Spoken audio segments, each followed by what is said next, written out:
ರಾಮಲಿಂಗಾರೆಡ್ಡಿ ಸರ್ಗೆ ಕಾಡು ಪ್ರಾಣಿಗಳು ನೇಚರು ಈ ನೇಚರ್ ಮಧ್ಯೆ ಕಾಲ ಕಳೆಯೋದು ಅಂದರೆ ಎಷ್ಟು ಖುಷಿ ಪರ್ಸ್ನಲ್ ಆಗಿ?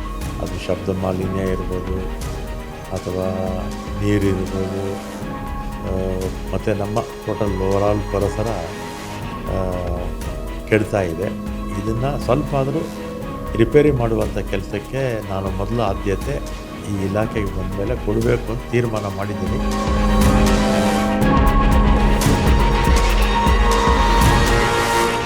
ಸರ್, ನಗರಾಭಿವೃದ್ಧಿ ಕೊಡ್ತೀನಿ ಅಂತ ಹೇಳಿ ನಂತರ ಕೊಡಲಿಲ್ಲ, ಯಾಕೆ ಮಾತು ತಪ್ಪಿದ್ರು ಅಂತ ಅನಿಸುತ್ತೆ ಸರ್?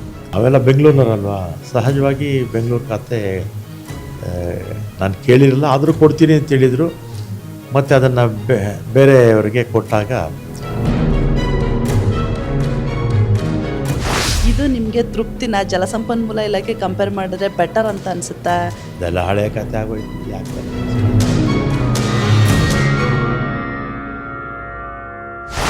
ಎಲ್ರಿಗೂ ನಮಸ್ಕಾರ.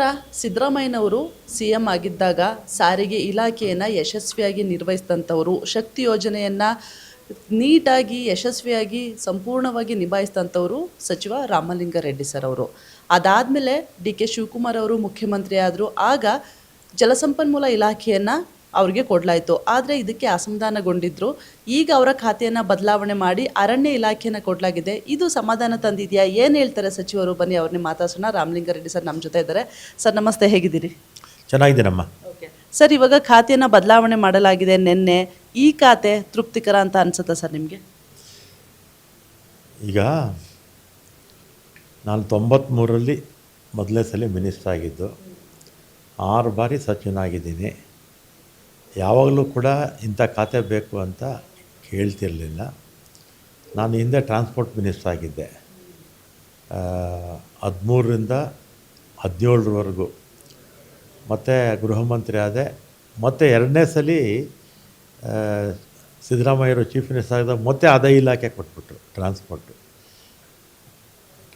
ಟ್ರಾನ್ಸ್ಪೋರ್ಟ್ ಇಲಾಖೆ ಕೂಡ ಸಾಕಷ್ಟು ಸುಧಾರಣೆಗಳನ್ನು ಮಾಡೋಕ್ಕೆ ಪ್ರಯತ್ನ ಮಾಡಿದ್ವಿ.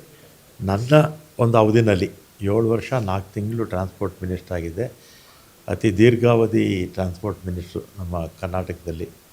ಸುಮಾರು 450ಕ್ಕಿಂತಲೂ ಹೆಚ್ಚು ರಾಷ್ಟ್ರೀಯ ಅಂತಾರಾಷ್ಟ್ರೀಯ ಪ್ರಶಸ್ತಿಗಳು ನಾನು ಮಂತ್ರಿಯಾಗಿದ್ದಾಗಲೇ ನಮ್ಮ ಟ್ರಾನ್ಸ್ಪೋರ್ಟ್ ಡಿಪಾರ್ಟ್ಮೆಂಟ್ಗೆ ಬಂತು. ಇದಕ್ಕೆ ಪ್ರಶಸ್ತಿಗಳು ಬರಬೇಕಾದ್ರೆ ಎಲ್ರಿಗೂ ಇದು ಸಲ್ಲುತ್ತೆ. ಅಲ್ಲಿ ಇಲಾಖೆಯಲ್ಲಿ ಎಲ್ಲ ಅಧಿಕಾರಿ ವರ್ಗದವರು, ನೌಕರ ವರ್ಗದವರಿಗೆ ಸಲ್ಲುತ್ತೆ ಅಂತ ಹೇಳಿ. ಮತ್ತು ಹೋದ ಸಲ ನಾವೆಲ್ಲ ಬೆಂಗಳೂರಿನವರಲ್ವಾ, ಸಹಜವಾಗಿ ಬೆಂಗಳೂರು ಖಾತೆ ನಾನು ಕೇಳಿರಲಿಲ್ಲ, ಆದರೂ ಕೊಡ್ತೀನಿ ಅಂತ ಹೇಳಿದರು. ಮತ್ತು ಅದನ್ನು ಬೇರೆಯವರಿಗೆ ಕೊಟ್ಟಾಗ ನನಗೆ ಜಲಸಂಪನ್ಮೂಲ ಇಲಾಖೆ ಕೊಟ್ಟರು, ಮೇಜರ್ ಆ್ಯಂಡ್ ಮೈನರ್ ಇರಿಗೇಷನ್ ಕೊಟ್ಟರು. ಆಮೇಲೆ ನಾನು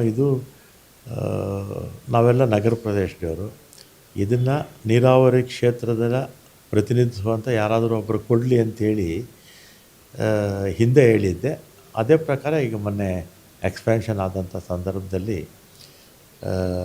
ಗ್ರಾಮಾಂತರ ಪ್ರದೇಶದವರು, ಅದರಲ್ಲೂ ಕೂಡ ನೀರಾವರಿ ಇರುತ್ತಲ್ಲ, ಆ ಪ್ರದೇಶದವ್ರಿಗೆ ಯಾರಾದರೂ ಒಬ್ಬರು ಕೊಡಲಿ ಅಂತ ಪಕ್ಷದಲ್ಲಿ ಮತ್ತು ನಾವು ಎಲ್ಲ ಮಾತಾಡಿದ್ವಿ. ಅದೇ ರೀತಿ ಈಗ ಚಲರಾಯಸ್ವಾಮಿ ಅವರು ಕೊಟ್ಟಿದ್ದಾರೆ. ಈಗ ಅರಣ್ಯ ಇಲಾಖೆ ಇದೆ. ಇದರಲ್ಲೂ ಕೂಡ ಹೆಚ್ಚು ಸಮಾಜಕ್ಕೆ ಅನುಕೂಲವಾಗುವಂಥ ಕೆಲಸಗಳನ್ನು ಮಾಡೋದಕ್ಕೆ ಅವಕಾಶ ಇದೆ. ಈಗ ಪರಿಸರ ಇದರಲ್ಲೇ ಬರುತ್ತೆ, ಅರಣ್ಯ ಪರಿಸರ ಎಲ್ಲ ಬರುತ್ತಲ್ಲ. ನಮಗೀಗೇನಾಗಿದೆ, ನಗರ ಪ್ರದೇಶಗಳಲ್ಲಿ ವಸತಿ ಜಾಸ್ತಿ ಆಗ್ತಿದ್ದಾಗೆ ಇಲ್ಲೇನಾಗಿದೆ, ಪೊಲ್ಯೂಷನ್ನು ಜಾಸ್ತಿ ಆಗ್ತಾಯಿದೆ. ಅದು ಶಬ್ದ ಮಾಲಿನ್ಯ ಇರ್ಬೋದು ಅಥವಾ ನೀರಿರ್ಬೋದು, ಮತ್ತು ನಮ್ಮ ಟೋಟಲ್ ಓವರಾಲ್ ಪರಿಸರ ಕೆಡ್ತಾ ಇದೆ. ಇದನ್ನು ಸ್ವಲ್ಪ ಆದರೂ ರಿಪೇರಿ ಮಾಡುವಂಥ ಕೆಲಸಕ್ಕೆ ನಾನು ಮೊದಲು ಆದ್ಯತೆ ಈ ಇಲಾಖೆಗೆ ಬಂದ ಮೇಲೆ ಕೊಡಬೇಕು ಅಂತ ತೀರ್ಮಾನ ಮಾಡಿದ್ದೀನಿ. ಇದೆಲ್ಲ ಅಸೆಂಬ್ಲಿ ಮುಗಿದ ಮೇಲೆ ಇದನ್ನು ಕಾರ್ಯರೂಪಕ್ಕೆ ತರೋಕ್ಕೆ ಪ್ರಯತ್ನ ಮಾಡ್ತೀನಿ. ಸರ್, ನಗರಾಭಿವೃದ್ಧಿ ಕೊಡ್ತೀನಿ ಅಂತ ಹೇಳಿ ನಂತರ ಕೊಡಲಿಲ್ಲ, ಯಾಕೆ ಮಾತು ತಪ್ಪಿದ್ರು ಅಂತ ಅನಿಸುತ್ತೆ ಸರ್? ಅದೆಲ್ಲ ಹಳೆಯ ಕತೆ ಆಗೋಯ್ತು, ಯಾಕೆ ತಲೆ ಕೆಡಿಸ್ಕೊಳ್ಳೋದು? ಸರಿ, ಜಲಸಂಪನ್ಮೂಲ ಇಲಾಖೆ ಕೊಟ್ಟಾಗ ಯಾಕೆ ಸರ್ ನಿಮಗೆ ಅಸಮಾಧಾನ ಇತ್ತು? ಯಾಕೆ ಆ ಖಾತೆ ಬೇಡ ಅಂತ ಅನಿಸ್ತಾ ನಿಮಗೆ? ಈಗ ಜಲಸಂಪನ್ಮೂಲ ಇಲಾಖೆ ಇದು ನೀರಾವರಿ ಕ್ಷೇತ್ರಕ್ಕೆ ಸಂಬಂಧಪಟ್ಟಿದ್ದು. ಗ್ರಾಮಾಂತರ ಪ್ರದೇಶದಿಂದ ಬರುವಂಥವ್ರು ಯಾರಾದರೂ ಅಥವಾ ನೀರಾವರಿ ಪ್ರದೇಶ ಇರುತ್ತಲ್ಲ, ಈಗ ಮಂಡ್ಯ, ಬಿಜಾಪುರ, ರಾಯಚೂರು ಇಲ್ಲೆಲ್ಲ ನೀರಾವರಿ ಈ ಪ್ರದೇಶಗಳಲ್ಲೆಲ್ಲ ಅಲ್ಲಿರ್ತಕ್ಕಂಥವ್ರು ಯಾರಾದರೂ ರೆಪ್ರೆಸೆಂಟ್ ಮಾಡಿದ್ರೆ ಚೆನ್ನಾಗಿರುತ್ತೆ ಅಂಥೇಳಿ ಅವರು ಅವ್ರಿಗೆ ಅವಕಾಶ ಮಾಡಿಕೊಟ್ಟಿದ್ದು. ಓಕೆ. ಈಗ ಅರಣ್ಯ ಇಲಾಖೆ ಕೊಟ್ಟಿದ್ದಾರೆ ಸರ್, ಇದು ನಿಮಗೆ ತೃಪ್ತಿನ ಜಲಸಂಪನ್ಮೂಲ ಇಲಾಖೆ ಕಂಪೇರ್ ಮಾಡಿದ್ರೆ ಬೆಟರ್ ಅಂತ ಅನಿಸುತ್ತಾ? ಏನು ಹೇಳ್ತೀವಿ? ಎಲ್ಲ ಇಲಾಖೆನೂ ಒಂದೇ. ಕೆಲಸ ಮಾಡೋರಿಗೆ ಯಾವ ಇಲಾಖೆ ಆದರೆ ಏನು, ಈಗ ಮುಜರಾಯಿ ಇಲಾಖೆ ಯಾರೂ ಅದ್ರ ಬಗ್ಗೆ ಗಮನ ಹರಿಸ್ತಿರಲಿಲ್ಲ. ಮುಜರಾಯಿ ಇಲಾಖೆಯಲ್ಲಿ ನಾವು ಕೆಲಸ ಮಾಡಲಿಲ್ವಾ? ಆಮೇಲೆ ಟ್ರಾನ್ಸ್ಪೋರ್ಟಲ್ಲಿ ನಾನು ಬಂದಂಥ ಸಂದರ್ಭದಲ್ಲಿ 2ನೇ ಸಲ ಅಧಿಕಾರ ವಹಿಸ್ಕೊಂಡಾಗ ಹಿಂದಿನ ಸರ್ಕಾರ ನಾನಾ ಕಾರಣಗಳಿಂದ ಬಸ್ಸುಗಳು ತೊಗೊಂಡಿರಲಿಲ್ಲ, ರಿಕ್ರೂಟ್ಮೆಂಟ್ ಮಾಡಿರಲಿಲ್ಲ, ಮತ್ತು ಸಾಲಗಳು ಹೊರೆ ಭಾಳ ಇತ್ತು. ಅಂಥ ಸಂದರ್ಭದಲ್ಲೂ ಕೂಡ ನಾವು ಶಕ್ತಿ ಕಾರ್ಯಕ್ರಮವನ್ನು ಪ್ರಾರಂಭ ಮಾಡಿ 800 ಕೋಟಿಗಿಂತಲೂ ಹೆಚ್ಚು ಮಹಿಳೆಯರು ನಮ್ಮ ಬಸ್ಸುಗಳಲ್ಲಿ ಓಡಾಡಿದ್ರು. ಆಮೇಲೆ ನಾನು ಬಂದಮೇಲೆ ಬಸ್ಸುಗಳು ತೊಗೊಂಡ್ವಿ, ರಿಕ್ರೂಟ್ಮೆಂಟ್ ಮಾಡಿದ್ವಿ. ಸಾಕಷ್ಟು ಎಲ್ಲ ಯಾವ ಇಲಾಖೆ ಕೊಟ್ಟರು ಕೆಲಸ ಮಾಡೋವಂಥವ್ರಿಗೆ ಏನು ಅಡ್ಡಿ ಇರೋದಿಲ್ಲ. ಕೆಲಸ ಮಾಡೋ ಶಕ್ತಿ ಇರಬೇಕು, ಇಚ್ಛಾಶಕ್ತಿ ಇರಬೇಕು. ಸರ್, ನೀವು ಆಲ್ಮೋಸ್ಟ್ ಎಲ್ಲ ಖಾತೆನೂ ಮಾಡಿಬಿಟ್ರಿ ಅಂತ ಅನಿಸುತ್ತೆ ಅಲ್ವಾ ಸರ್? ಗೃಹ ಇಲಾಖೆ ಮಾಡಿದಿರಿ ನೀವು, ಕೈಗಾರಿಕೆಗೆ ಸಂಬಂಧಪಟ್ಟದ್ದು ಮಾಡಿದಿರಿ, ಟ್ರಾನ್ಸ್ಪೋರ್ಟ್ ಮಾಡಿದ್ರಿ, minister of state for finance ಅಂತ ಕೊಟ್ಟಿದ್ದರು, ಅದರೊಂದು 4 ಇಲಾಖೆ ಕೊಟ್ಟಿದ್ದರು. ಆಮೇಲೆ large and medium scale minister ಆಗಿದ್ದೆ. ಆಮೇಲೆ ಅದಾದಮೇಲೆ APMC ಇದ್ದೆ. ಆಮೇಲೆ ಎಜುಕೇಷನ್ ಇದ್ದೆ, ಬ್ಯಾಂಗ್ಳೂರು ಗೌರ್ಮೆಂಟ್ ಆಗಿದ್ದೆ, ಬ್ಯಾಂಗ್ಳೂರು ಡೆವಲಪ್ಮೆಂಟ್ ಇದ್ದೆ. SM ಕೃಷ್ಣ ಅವ್ರ ಕಾಲದಲ್ಲಿ ಅದು ಒಂದೇ ಸಲ ನನಗೆ ಬೆಂಗಳೂರು ಡೆವಲಪ್ಮೆಂಟು ಪೋರ್ಟ್ಫೋಲಿಯೋ ಸಿಕ್ಕಿದ್ದು. 37 ವರ್ಷ ಆಯಿತು ನಾನು ಶಾಸಕನಾಗಿ. ಬೆಂಗಳೂರು ಪೋರ್ಟ್ಫೋಲಿಯೋ ಸಿಕ್ಕಿರ್ತಕ್ಕಂಥದ್ದು ಕೇವಲ 8 ತಿಂಗಳು. ಇನ್ನು ಉಳಿದಾಗೆ ಎಲ್ಲ ನಾವು ಆಡಳಿತದಲ್ಲಿದ್ದಾಗ ಬೇರೆ ಬೇರೆ ಇಲಾಖೆಗಳೇ ಸಿಕ್ತು. ಮತ್ತು ಫುಡ್ ಆ್ಯಂಡ್ ಸಿವಿಲ್ ಸಪ್ಲೈಸ್ ಇದ್ದೆ, ಟ್ರಾನ್ಸ್ಪೋರ್ಟ್ 2 ಸಲ ಇದ್ದೆ, ಗೃಹ ಮಂತ್ರಿ ಆಗಿದ್ದೆ, ಮುಜರಾಯಿ ಆಗಿದ್ದೆ. ಆಮೇಲೆ ಜಲಸಂಪನ್ಮೂಲ ಮೊನ್ನೆ 1-2.5 ತಿಂಗಳಿದ್ದೆ. ಈಗ ಅರಣ್ಯ. ಸರ್, ಇವಾಗ ಖಾತೆಗಳನ್ನ ಕೊಟ್ಟರು ಕೂಡ ಕೆಲವರಿಗೆ ಸಚಿವ ಸ್ಥಾನಗಳು ಆದ್ರೂ ಕೆಲವರಿಗೆ ಸ್ಥಾನ ಸಿಕ್ಕಿಲ್ಲ ಅಂತ ಪಕ್ಷದಲ್ಲಿ ಒಂದಷ್ಟು ಗೊಂದಲಗಳು ಆಗ್ತಾ ಇದೆ. ಅದ್ರ ಬಗ್ಗೆ ನಿಮ್ಮ ಒಪಿನಿಯನ್ ಏನು ಸರ್? ಈಗ ನಮ್ಮಲ್ಲಿ ಏನಾಗಿದೆಯಮ್ಮ, ಹಿರಿಯರು ಜಾಸ್ತಿ ಇದ್ದಾರೆ. ಹಿರಿಯರು ಅಂದರೆ 3 ಸಲ 4 ಸಲ 5 ಸಲ ಗೆದ್ದಿರೋರು ಇದ್ದಾರೆ. ಸಹಜವಾಗಿ ಅವ್ರಿಗೂ ಏನಾಗುತ್ತೆ, ಮಂತ್ರಿ ಆಗಬೇಕು ಅಂತ ಮನಸ್ಸಲ್ಲಿ ಆಸೆ ಇರುತ್ತಲ್ಲ, ಅದನ್ನು ತಪ್ಪು ಅಂತ ನಾವು ಹೇಳೋಕ್ಕಾಗಲ್ಲ. ಈಗ ಎಲ್ಲರಿಗೂ ನನ್ನ ಥರನೇ ಅದೃಷ್ಟ ಇರಬೇಕಲ್ಲ.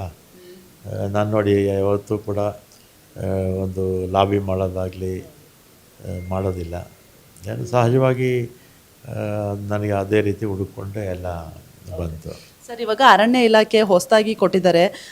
ಇನ್ನೂ ಕೂಡ ಸ್ವಲ್ಪ ದಿನಗಳು ಹೋದ್ಮೇಲೆ ನಾವು ಜಾಸ್ತಿ ಪ್ರಶ್ನೆಗಳನ್ನ ಕೇಳ್ಬೋದು ಅಂತ ಅನಿಸುತ್ತೆ. ಬಟ್ ಇವಾಗ ಇರೋವಂಥದ್ದು, ಈಗ ಜನರಲಾಗಿ ಈ ಕಾಡು ಫಾರೆಸ್ಟ್ ಅಂತೆಲ್ಲ ತೊಗೊಂಡ್ರೆ ಮಾನವ ಮತ್ತು ಪ್ರಾಣಿಗಳ ಮಧ್ಯೆ ಇರುವಂತಹ ಒಂದಷ್ಟು ಗಲಭೆಗಳು, ಆಮೇಲೆ ಕಾಡಾನೆಗಳು ದಾಳಿ ಆಗ್ತಾ ಇದೆ, ಆಮೇಲೆ ಬೇರೆ ಬೇರೆ ಕಡೆ ಸೈಡೆಲ್ಲ ಫಾರೆಸ್ಟಲ್ಲಿ ಕೆಲಸ ಮಾಡೋ ನೌಕರರಿಗೆ ಸರಿಯಾದ ವ್ಯವಸ್ಥೆ ಇಲ್ಲ ಅಂತ.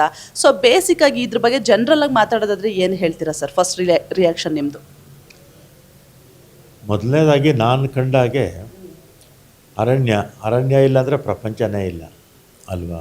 ಅರಣ್ಯ ಇಲ್ಲ ಅಂದರೆ ಪ್ರಪಂಚನೇ ಇಲ್ಲ. ಅರಣ್ಯ ಇರಲೇಬೇಕು ಅಗತ್ಯವಾಗಿ. ಮತ್ತು ಮಾನವ ಮತ್ತು ಪ್ರಾಣಿಗಳ ಸಂಘರ್ಷ, ಅದು 2ನೇ ಇಶ್ಯೂ ಅಲ್ಲಿ. 3ನೇದು ಭಾಳ ಮುಖ್ಯವಾಗಿ ಪರಿಸರಕ್ಕೆ ಹೆಚ್ಚು ಧಕ್ಕೆ ಆಗಿದೆ.